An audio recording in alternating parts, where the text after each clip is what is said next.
by a brother, a Christian. He said that the Old Testament is a testament of prosperity. And I never looked at it like that.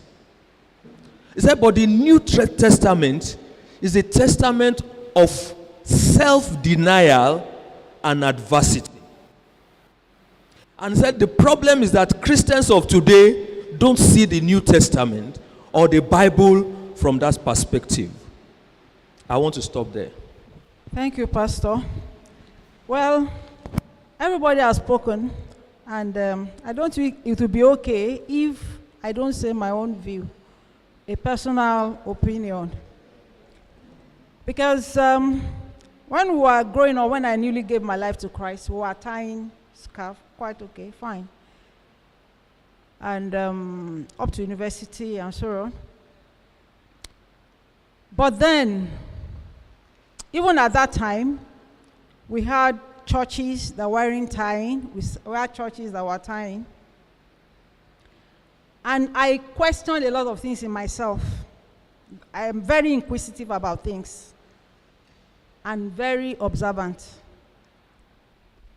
So I was open to God, and up to now, as I'm speaking, I'm open to God and open to his correction. But personal opinion, I feel that the letter Paul wrote to the Corinthians was in the context of the culture that obtained then in the Corinthian church.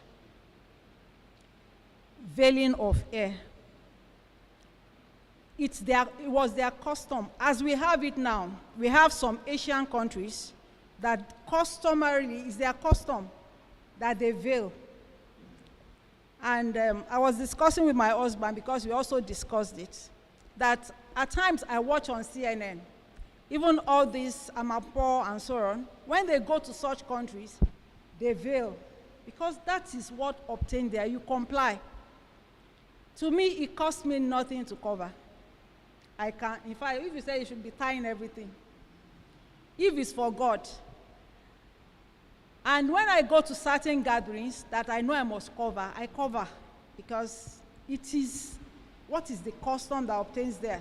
So why do I want to start being controversial in such an environment? So a personal opinion, which is subject to the Holy Spirit, because the Holy Spirit is our guide and the guide of everyone, is that the culture of the Corinthians came to play here. And when I was much younger, I was thinking, okay, whether I veil or I don't veil. And then I now started thinking of, okay, they said we should scarf. We must put something. And I started seeing people with long hair. They'll just take a thin film of scarf, use it only on the upper hair. The whole of the hair is flowing. And you said the person has covered. I just said, I hate deceit. And I'm a realist. So what is it? You say we should cover. Half of your hair is still coming out. And to them, you have covered. And if you now see somebody who doesn't put anything on, immediately you give the person cover. But for that person that half of the hair is uncovered, so far they have seen a thin form of scarf, it's covered. To me, I see it as hypocrisy. And then, personal opinion, I felt it was the custom of the Corinthian church at that point in time. And whatever the Holy Spirit tells me to do, I do, and I'm open to the Holy Spirit. So it's not the final. That's what I'm saying, because it will be unfair for everybody to have said theirs and I keep quiet. Because God knows the heart of everybody. We would hold there today. There are quite a number of other things in the book of 1 Corinthians chapter 11, but I know that Corinthian church was a very troublesome church. You can imagine they want to take the Holy Communion. Some people have ate and they are so full, and some have drunk and they are drunk. Because you want to take Holy Communion, I said, this church must be peculiar. In fact, Paul had an assignment for that church, and maybe that's why this is also being controversial. I want us to wait on the Holy Spirit before the next meeting and let the Spirit of God minister and speak to us. I believe the Holy